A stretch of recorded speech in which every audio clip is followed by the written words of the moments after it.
Subscribe करें career academy Ambala के YouTube channel को और नई वीडियो और लेटेस्ट वीडियो देखने के लिए बेल आइकन को। स्वागत है आपका करियर एकेडमी के यूट्यूब चैनल पर। तो आज की क्लास में मैं आपको HCS 2019 में जो एग्ज़ाम होने वाला है 31 मार्च को, उससे संबंधित सबसे पहले प्री एग्ज़ाम की स्कीम ऑफ एग्ज़ाम, यानी प्री एग्ज़ाम कैसे होगा, कैसे पेपर 1 होगा, कैसे पेपर 2 होगा, उससे संबंधित चीज़ें बताऊंगा और किस प्रकार से आपको लास्ट 20 डेज़ यानी आखिरी के 20 दिन में आपको कैसे तैयारी करनी है उसके बारे में भी बताऊंगा। तो स्टार्ट करते हैं। सबसे पहले HCS का प्री एग्ज़ाम यानी 31 मार्च को प्री एग्ज़ाम की डेट आई है। तो आपको जैसे कि पता है कि इसमें प्री एग्ज़ाम होगा। सबसे पहले जो स्टूडेंट प्री एग्ज़ाम में अपीयर होंगे और इसको अपीयर होने के बाद पास करेंगे, उन्हीं स्टूडेंट को मेंस एग्ज़ाम देने के लिए मौका मिलेगा। मेंस एग्ज़ाम जो है हमारा सब्जेक्टिव एग्ज़ाम होगा, याद रखना है आपको, ये सब्जेक्टिव है, जबकि प्री एग्ज़ाम हमारा ऑब्जेक्टिव एग्ज़ाम है। तो सब्जेक्टिव एग्ज़ाम में हमारे रिटन पेपर होंगे और जो स्टूडेंट बाद में मेंस एग्ज़ाम को पास करेगा उसे बाद में इंटरव्यू देना पड़ेगा। और फाइनल मेरिट जो है जो बनेगी, यानी HCS में सिलेक्शन जो फाइनल मेरिट बनेगी वो मेंस और इंटरव्यू की बनेगी। याद रखने वाली बात है कि मेंस प्लस इंटरव्यू से हमारे मार्क्स डिसाइड होंगे कि कौन सा रैंक हमें मिलेगा या कौन सी पोस्ट हमें मिलेगी। तो कई बार ये क्वेश्चन पूछा गया है कि प्री के मार्क्स काउंट होंगे नहीं होंगे। तो याद रखना है हमें फाइनल मेरिट में हमारे मार्क्स जो हैं प्री के काउंट नहीं होंगे, प्री के मार्क्स नहीं काउंट होंगे।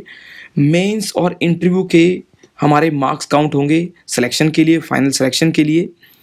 तो अब जो है एक सवाल बनता है कि अब प्री एग्ज़ाम जो है किस प्रकार से आएगा और उसके मार्क्स का जो डिस्ट्रीब्यूशन कैसे होगा, और वो हमें स्क्रीनिंग ओनली है या कह दें हम उसके कहाँ तक मार्क्स काउंट होंगे, पेपर 1 के काउंट होंगे, पेपर 2 के काउंट होंगे। तो प्री एग्ज़ाम में देखने वाली बात है कि प्री एग्ज़ाम में हमारे एक ही दिन में, याद रखना हमें, हमारे पेपर 1 और पेपर 2 ये दोनों पेपर जो हैं हमारे एक ही दिन में होंगे, यानी सेम डे हमारा 2 एग्ज़ाम होंगे, प्री के एग्ज़ाम होंगे। तो प्री एग्ज़ाम में फर्स्ट पेपर सेकंड पेपर, तो फर्स्ट सेकंड जो है ये 31 मार्च को ही होगा। अब पेपर 1 जो है हमारा जो बनता है वो आता है जनरल स्टडी का, यानी GS से संबंधित है। पेपर 1 जनरल स्टडी का है जिसमें हिस्ट्री, ज्योग्राफी, पॉलिटी, इकोनॉमिक्स आदि सब्जेक्ट आएंगे। पेपर 2 जो है ये हमारा CSAT का है, ये पहली बार इंट्रोड्यूस हुआ है, याद रखना है, सिविल सर्विसेज एप्टीट्यूड टेस्ट। तो CSAT जो है ये पेपर 2 में होगा। ये दोनों पेपर जो हैं हमारे 100 क्वेश्चन, यानी 100 क्वेश्चन के होंगे और मार्क्स जो है वो भी 100 होंगे, यानी इसमें 100 क्वेश्चन 100 मार्क्स के होंगे। तो दोनों पेपर जो हैं हमारे ये बनते हैं टोटल 200 मार्क्स के, यानी 200 मार्क्स का हमारा प्री एग्ज़ाम होगा। तो अब याद रखना है प्री एग्ज़ाम जो है ये स्क्रीनिंग ओनली है, याद रखना है आपको, इसके बारे में दिया गया है, ये स्क्रीनिंग ओनली है। यानी स्क्रीनिंग का मतलब होता है ये पास करना जरूरी है। अगर आपको आगे जाना है, मेंस देना है, इंटरव्यू देना है, तो उसके लिए इसमें आपको पासिंग जरूरी है, स्क्रीनिंग ओनली होगा इसका अर्थ। तो स्क्रीनिंग ओनली में पेपर 1 के भी मार्क्स काउंट होते हैं और पेपर 2 के भी काउंट होते हैं, याद रखना है हमें। यानी पेपर 1 वो भी काउंट हो रहा है और पेपर 2 दोनों काउंट हो रहे हैं, यानी इन दोनों की मेरिट 200 है, 200 के क्वेश्चन 200 मार्क्स आएंगे। इन 200 में से हम कितना स्कोर करते हैं, यानी अगर कट ऑफ 110 रहती है और हमारे 111 आए तो हम पास माने जाएंगे, यानी अधिक होने चाहिए। यानी इसमें कट ऑफ जाएगी, दोनों पेपर की कंबाइंड कट ऑफ बनेगी, दोनों को जोड़कर मेरिट बनेगी प्री एग्ज़ाम में। तो CSAT के मार्क्स भी ऐड होंगे और GS के मार्क्स भी ऐड होंगे। तो अगर हम देखें पेपर 1, पेपर 1 जो है जिसे हम जनरल स्टडी कह देते हैं, GS का पेपर आएगा जनरल स्टडी का। ये पेपर 1 सुबह के सेक्शन में होगा, सुबह होगा 10 से 12 के बीच में भी हो सकता है।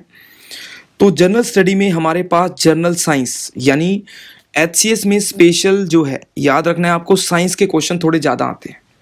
लास्ट टाइम भी 10 से 15 क्वेश्चन या 20 क्वेश्चन तक मैक्सिमम साइंस के गए थे। तो 100 में से अगर 10-20 क्वेश्चन अगर साइंस के आते हैं तो काफ़ी इंपॉर्टेंट पार्ट है। तो इन्होंने सबसे पहले जनरल साइंस को मेंशन किया है जनरल स्टडी में। तो जनरल साइंस में हमारा फिजिक्स हो गया, केमिस्ट्री हो गया और बायोलॉजी। याद रखना है आपको, फिजिक्स, केमिस्ट्री और बायोलॉजी, ज़्यादातर क्वेश्चन बायोलॉजी के होते हैं। इसमें एग्रीकल्चर के क्वेश्चन भी हो सकते हैं, एनिमल हस्बेंड्री के क्वेश्चन भी हो सकते हैं। तो जनरल साइंस में हमारे फिजिक्स हो गया, केमिस्ट्री हो गया और बायोलॉजी के ज़्यादा क्वेश्चन होंगे। इन्वायरमेंटल क्वेश्चन भी थे पिछली बार, वो ज्योग्राफी का पार्ट भी बनते हैं और कुछ क्वेश्चन जनरल साइंस के भी होते हैं। नेक्स्ट आता है करंट इवेंट, जो स्पेशल मेंशन किया गया है कि करंट अफेयर आएंगे, करंट इवेंट आएंगे। इसमें नेशनल और इंटरनेशनल यानी राष्ट्रीय करंट अफेयर आएगा और अंतर्राष्ट्रीय करंट अफेयर आएगा। नेशनल में पॉलिटिकल, सोशल, इकोनॉमिकल ये आएगा। नेशनल करंट अफेयर में लास्ट 1 ईयर यानी कम से कम आपको 1 साल का करंट अफेयर पढ़ना होगा। पिछले फरवरी मार्च से लेकर इस साल के फरवरी मार्च तक 1 साल का करंट होगा, जिसमें राजनीतिक खबरें हो सकती हैं, आर्थिक खबरें काफ़ी इंपॉर्टेंट होती हैं, इकोनॉमिकल। इसके साथ साथ गवर्नमेंट की स्कीम्स हैं, कितने प्लान प्रोजेक्ट हैं, कितनी नई चीज़ें खोजी हैं या नई डिस्कवरीज हुई हैं, ये आमतौर पे नेशनल में आते हैं। इंटरनेशनल में इंटरनेशनल इवेंट आते हैं, कोई भी अंतर्राष्ट्रीय जो कोई भी मिशन हुआ है, कोई प्रोजेक्ट है, वो सारे अंतर्राष्ट्रीय में आते हैं। तो नेशनल और इंटरनेशनल दोनों करंट अफेयर आएंगे।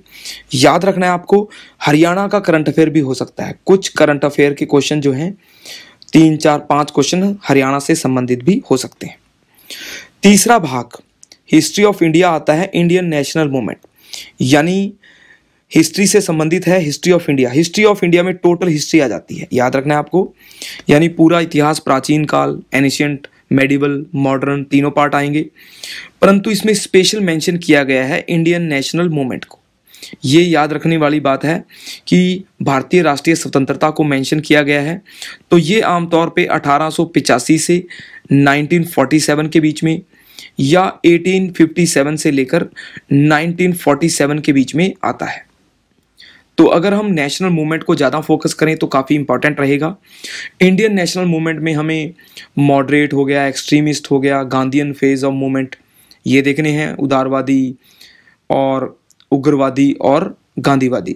इसके साथ साथ सोशल कल्चरल मूवमेंट हुआ, समाचार पत्र न्यूज़पेपर से संबंधित हो गए और जो फेमस घटनाएं हुई हैं, कितनी कमेटीज़ बनी, एजुकेशनल पॉलिसीज़ बनी, ये सारे आपको इंडियन नेशनल मूवमेंट में साथ में देखने होंगे। हिस्ट्री ऑफ इंडिया में प्राचीन काल से कुछ क्वेश्चन, 2-3 क्वेश्चन हो सकते हैं, यानी प्राचीन काल के, इंडस वैली के, वैदिक एज के, मौर्यन एज के, गुप्त एज के, और आमतौर पे एक क्वेश्चन आता है हर्षवर्धन यानी हर्षवर्धन एज का भी एक क्वेश्चन आपको आ सकता है। फिर आता है इंडियन और वर्ल्ड ज्योग्राफी, ये भी काफ़ी इंपॉर्टेंट है ज्योग्राफी। इंडियन ज्योग्राफी में पहले मेंशन किया गया है, तो क्वेश्चन 5, 6, 7 क्वेश्चन हो सकते हैं इंडियन ज्योग्राफी से। तो इंडियन ज्योग्राफी में फिजिकल ज्योग्राफी, इकोनॉमिकल ज्योग्राफी आमतौर पे पूछी जाती है। इंडिया से संबंधित आपको इंडियन फिजिकल जो लोकेशन है, इंडिया की स्पेशल फीचर हैं, आम नॉर्मल फीचर हैं, माउंटेन्स, रिवर, लेक्स, सॉयल, ये आ गई। इसके साथ साथ इंडियन क्लाइमेट से संबंधित क्वेश्चन आते हैं, इंडियन एग्रीकल्चर से संबंधित क्वेश्चन आते हैं, और भारत में मिनरल जो हो गए, इंडस्ट्रीज से संबंधित क्वेश्चन भी इंडियन ज्योग्राफी में आ सकते हैं। इंडियन ज्योग्राफी काफ़ी इंपॉर्टेंट रहेगा इसमें। साथ में वर्ल्ड ज्योग्राफी जो है, वर्ल्ड ज्योग्राफी भी काफ़ी इंपॉर्टेंट है। इसमें यूनिवर्स हो गया, सोलर सिस्टम से 1 या 2 क्वेश्चन हो सकता है। साथ में माउंटेन हो गए, वर्ल्ड के माउंटेन्स हैं, अर्थक्वेक हो गया, वोल्केनोज हो गए, इससे संबंधित टॉपिक हो गए। वर्ल्ड ज्योग्राफी में लॉन्गिट्यूड लैटिट्यूड का भी एक क्वेश्चन आ सकता है। लास्ट टाइम क्लाइमेटोलॉजी के क्वेश्चन थे, यानी वर्ल्ड क्लाइमेट से क्वेश्चन थे, कॉर्लिसिस फोर्स का जैसे क्वेश्चन आया था, यानी क्लाइमेट से संबंधित, विंड से संबंधित, लोकल विंड, टेरेस्ट्रियल विंड्स, ये क्वेश्चन भी आपको वर्ल्ड ज्योग्राफी से मिल सकते हैं।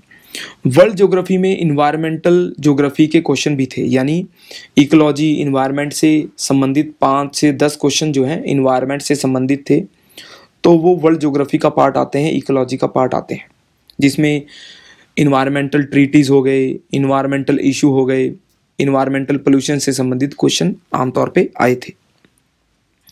नेक्स्ट आता है इंडियन कल्चर, यानी भारतीय संस्कृति, इंडियन पॉलिटी, इंडियन इकोनॉमी, इनको 3 चीज़ों को मिक्स किया गया है। कल्चर को दिया गया आर्ट कल्चर, आर्किटेक्चर, म्यूजिक आदि आता है इसमें।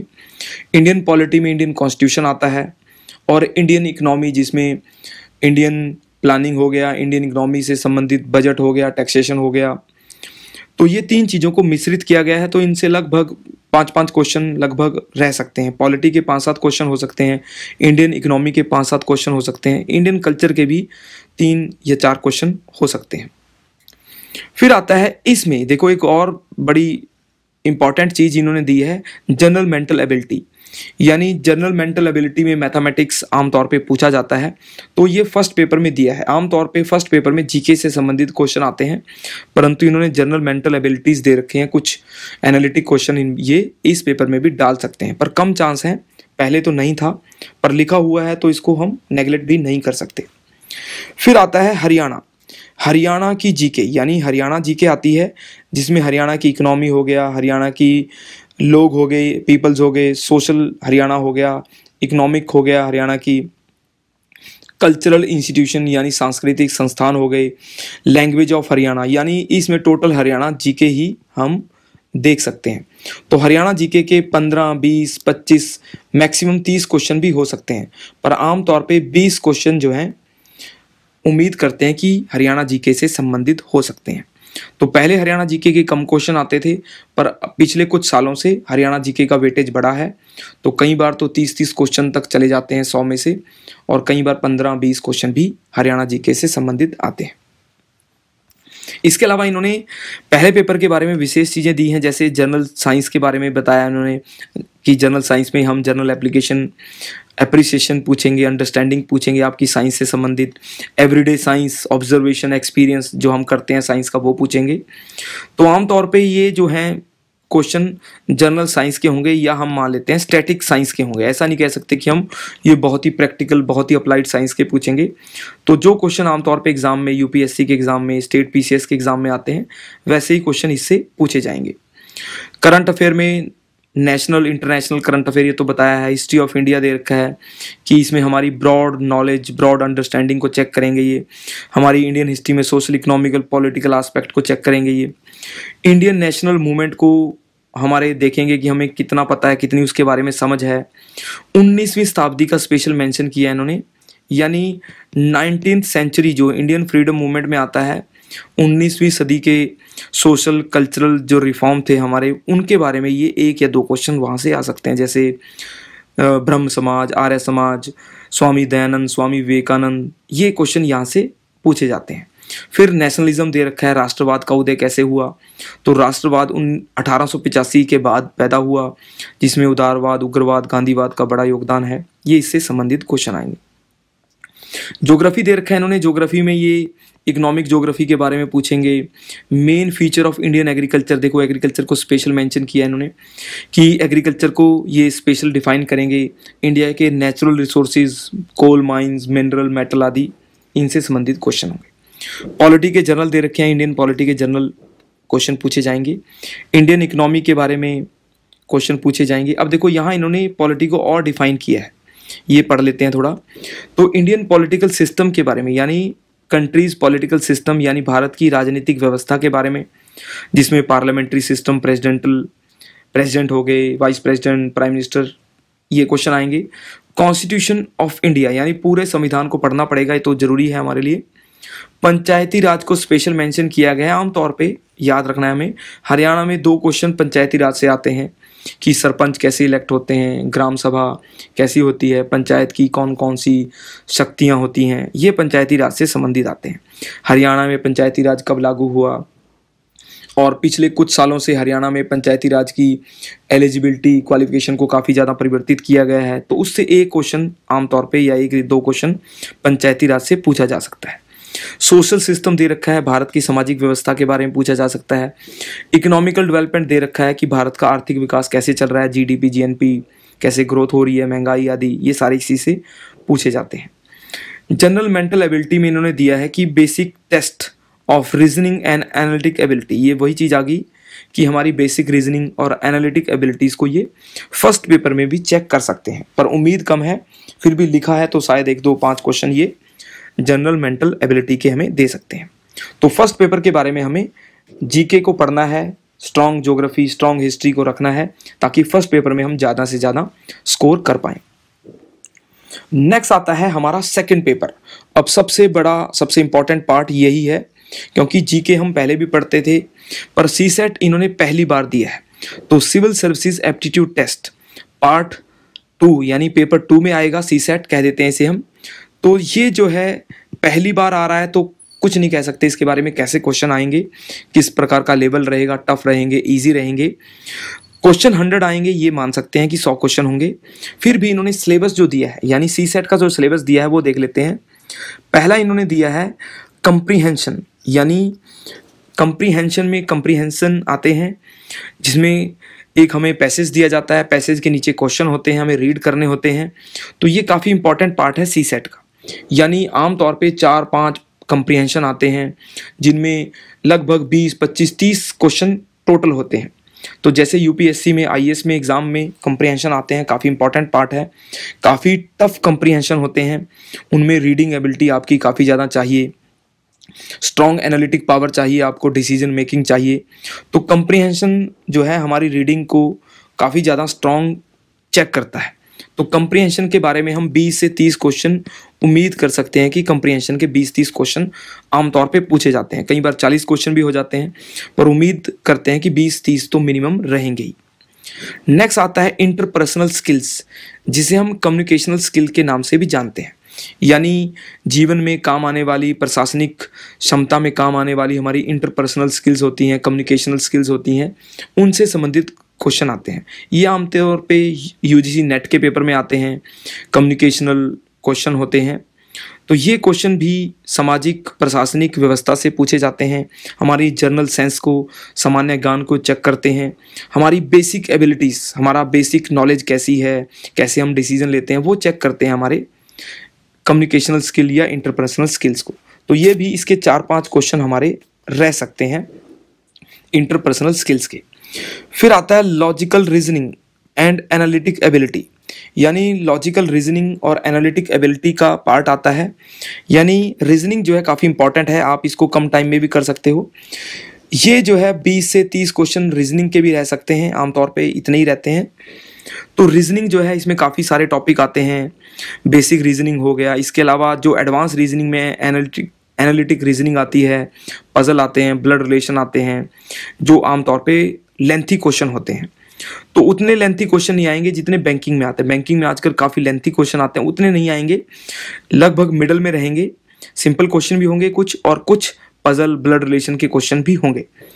तो आप उनको अटेम्प्ट कर सकते हो। इसके लिए प्रैक्टिस करें, आप रीजनिंग की कोई अच्छी सी बुक लें, अरिहंत हो या मान लो आपकी RS अग्रवाल है, तो उनसे आपको जो पहले क्वेश्चन आए हुए हैं एनालिटिक एबिलिटीज़ के, पजल के, ब्लड रिलेशन के, उनको सॉल्व करके देखें आप। तो अगर आपकी अटेम्प्टेशन अच्छी रहती है, डिसीजन मेकिंग अच्छी रहती है, तो आप इसमें स्कोर कर सकते हो। नेक्स्ट आता है decision making and problem solving. अब प्रशासनिक क्षमता में, यानी आमतौर पे एडमिनिस्ट्रेटिव सिस्टम में आजकल डिसीजन मेकिंग का काफ़ी ज़्यादा रोल है कि किस प्रकार से अधिकारियों को डिसीजन लेने पड़ते हैं, सिचुएशन को देखकर कैसे अपने आपको डिसीजन लेने हैं, कैसे प्रॉब्लम को सॉल्व करना है, उससे संबंधित क्वेश्चन भी आमतौर पे आते हैं। जैसे यूपीएससी में 8 question decision making, problem solving के आते हैं, केस स्टडी आती है। तो कुछ क्वेश्चन आपको सिचुएशनल मिलेंगे, यानी केस स्टडी से संबंधित मिलेंगे कि आप किसी परिस्थिति में अगर हों तो आपको डिसीजन लेना हो, सोशल इकोनॉमिकली या एज ए ऑफिसर आपको डिसीजन लेना हो, तो वो आपके डिसीजन मेकिंग के क्वेश्चन होंगे। जनरल मेंटल एबिलिटी दे रखा है इन्होंने, यही आएगा, मैथमेटिक्स अर्थमेटिक वाला पार्ट है जनरल मेंटल एबिलिटी में, ये मैथमेटिक्स है। इसके भी 20-25 क्वेश्चन आपके रह सकते हैं। आमतौर पे अर्थमेटिक वाले क्वेश्चन ज़्यादा होते हैं, एनालिटिक मैथ्स के, स्पेशल मैथ्स के क्वेश्चन होंगे जो आपके डिसीजन मेकिंग को या आपकी एनालिटिक एबिलिटीज़ को चेक करने के लिए होंगे। बेसिक न्यूमेरेसी, यानी इसमें number and their relations, order of magnitude, यानी क्लास 10th लेवल के आमतौर पे क्वेश्चन होंगे जिसको हम डीआई कहते हैं, यानी डाटा इंटरप्रिटेशन का पार्ट होंगे। तो डीआई में हमारे लिए चार्ट हो गए, ग्राफ हो गए, टेबल्स हो गए, डाटा सफिशिएंसी से संबंधित क्वेश्चन होंगे। तो डीआई जो है आमतौर पे 10 से 20 क्वेश्चन तो यूपीएससी में भी रहते हैं, तो ये भी काफ़ी इंपॉर्टेंट रहेगा। ये मैथमेटिक्स का पार्ट बनता है। इसमें आपको फिगर देखकर, चार्ट देखकर, टेबल देख के उसके अंदर जो डाटा दिया होता है उसको एनालाइज करना होता है और क्वेश्चन को अटेम्प्ट करना होता है। तो ये भी काफ़ी इंपॉर्टेंट होते हैं। अगर थोड़ा सा इसमें आप मेहनत करें, प्रैक्टिस करें तो आप इसमें अच्छा कर सकते हैं। तो डीआई जो है काफ़ी इंपॉर्टेंट होता है। इसके लिए आप स्पेशल वीडियो देखें डीआई की, तो उसमें आप चेक करोगे कि डीआई में अगर बेसिक समझ आपकी अच्छी हो जाती है तो आप डीआई के सभी क्वेश्चन अटेम्प्ट कर सकते हो। तो जो हमारा सी सेट का एग्ज़ाम है इसमें रीजनिंग भी है, मैथमेटिक्स भी है, डीआई भी है, कंप्रीहेंशन भी है, डिसीजन मेकिंग भी है और कम्युनिकेशनल स्किल्स भी हैं। तो काफ़ी मिक्स चीज़ें दे रखी हैं। ये पेपर थोड़ा लेंथी भी हो सकता है क्योंकि इसमें क्वेश्चन थोड़े हार्ड भी होते हैं, लेंथी क्वेश्चन होते हैं, आपको काफ़ी ज़्यादा रीड करना होता है, डिसीजन लेना पड़ता है आपको। तो इसके लिए आप प्रैक्टिस ज़्यादा करें। आपको यूपीएससी के जो पेपर हैं उनसे गैस लग सकता है कि आप कैसे क्वेश्चन आ सकते हैं।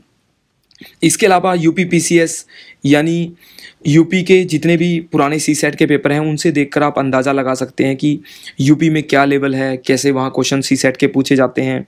यानी आपको स्टेट पीसीएस, कोई भी स्टेट के अगर पीसीएस के एग्ज़ाम मिलते हैं उनमें सी सेट के एग्ज़ाम को देखकर आप अंदाज़ा लगा सकते हो, गैस कर सकते हो कि कैसे क्वेश्चन आ सकते हैं। क्योंकि इसके बारे में कोई कह नहीं सकता कि कितने लेवल के क्वेश्चन आएंगे, कितने टफ होंगे, कितने इजी होंगे। तो हम यूपीएससी के पेपर, यूपी पीसीएस के पेपर देखकर कुछ गैस कर सकते हैं, कुछ प्रैक्टिस कर सकते हैं। पुरानी ओल्ड बुक लेकर आप उनसे प्रैक्टिस करो या आप मॉडल टेस्ट पेपर की सी सेट की बुक लें, उससे आप प्रैक्टिस करें, रीडिंग एबिलिटी को स्ट्रॉन्ग करें, डिसीजन मेकिंग को स्ट्रॉन्ग करें और बार बार अटेम्प्ट करके देखेंगे तो आपकी स्पीड भी बढ़ सकती है। अगर आप अच्छी स्पीड से काम करेंगे तो आप काफ़ी क्वेश्चन अटेम्प्ट कर सकते हैं। अब ये दोनों पेपर जो हैं हमारे रहेंगे, इनमें नेगेटिव मार्किंग याद रखना है आपको। नेगेटिव मार्किंग है तो इसमें 0.25 यानी 0.25 की नेगेटिव मार्किंग है। अगर हम 4 क्वेश्चन गलत करते हैं तो एक सही क्वेश्चन हमारा गलत हो जाता है। तो ध्यान रखना है, पेपर टफ हो, इजी हो, वो मैटर नहीं करता। आप एक्यूरेसी रखें, यानी एक्यूरेसी के साथ काम करें, वो क्वेश्चन अटेम्प्ट करें जो आपको मैक्सिमम आता है, राइट लगाने का चांस करें। तो नेगेटिव मार्किंग से क्या होता है, स्कोर कम हो जाता है, यानी अटेम्प्टेशन कम हो जाती है। तो इसमें कंपटीशन बढ़ने के चांस भी रहते हैं। जो अच्छी तैयारी करने वाले स्टूडेंट होते हैं, जिन्होंने ब्रॉड रूप से पढ़ रखा है, उनके लिए बेनिफिशियल है। अगर तुक्का मारेंगे, तुक्के में हमारे नेगेटिव मार्किंग के कारण क्वेश्चन गलत हो जाते हैं। तो अटेम्प्टेशन को अच्छा करें, एक्यूरेसी से काम करें और परफेक्शन लाएं, यानी अटेम्प्ट करते हुए अपने आंसर में परफेक्शन लाने का प्रयास करें। तो मैंने इस लेक्चर में आपको HCS 2019 में होने वाले एग्ज़ाम के बारे में, प्री एग्ज़ाम के बारे में मेनली बताया है। मैं आपको इससे संबंधित जीके के लेक्चर तो प्रोवाइड कर सकता हूं, पर सी सेट में मेरा सब्जेक्ट नहीं है, तो मैं सी सेट के लिए आपको ज़्यादा हेल्प नहीं कर सकता। तो आप और किसी और चैनल से वीडियो देखें, रीजनिंग मैथमेटिक्स को स्ट्रॉन्ग करें, अटेम्प्टेशन को स्ट्रॉन्ग करें, प्रैक्टिकल करें, यानी प्रैक्टिस बुक लें और प्रैक्टिस ज़्यादा करें, तो उससे आपका सी सेट का पेपर भी काफ़ी अच्छा हो सकता है। तो ये लेक्चर आपको कैसा लगा, लाइक करें, सब्सक्राइब करें।